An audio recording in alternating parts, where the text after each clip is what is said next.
সেই নার্সও কোনো registered nurse নেই। একই সাথে ডক্টরের নাম বিভিন্ন অপারেশনের থিয়েটারের বিভিন্ন রেজিস্টারে রয়েছে। আসলে বাস্তবতায় তার অনেক কিছুই আমরা অমিল পেয়েছি।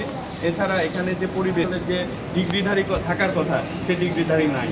অতএব এইটা প্রতিষ্ঠানটা আমাদের কাছে মনে হচ্ছে প্রতিষ্ঠানে যদি কেউ ভর্তি হয় বা সেবা নেয় তার জীবনের জন্য অনেক ঝুঁকিপূর্ণ। এরই প্রেক্ষিতে আজকে আমরা এই সেবা হসপিটালটাকে আমরা বন্ধ ঘোষণা করলাম।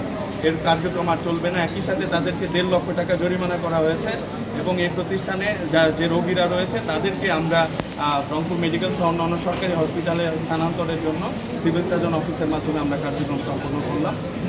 এখন থেকে এই প্রতিষ্ঠানের সকল কার্যক্রম বন্ধ থাকবে। পরিচালনা হচ্ছে দালালদের বিষয়ে আপনারা জানেন, ইদানিং আমরা রংপুর মেডিকেল কলেজে দালালদের বিরুদ্ধে অভিযান পরিচালনা করেছি। এখন বেসরকারি হসপিটালে এই দালালদের যে দৌরাত্ম্য এটা খুবই অধিক মাত্রায় চলছে।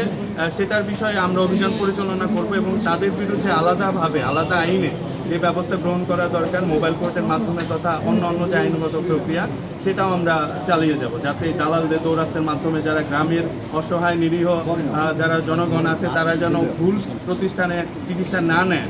এই জন্য এই দালালদেরকে নিধন করার জন্য যে ব্যবস্থা গ্রহণ করা দরকার সে ব্যবস্থা আমরা গ্রহণ করব।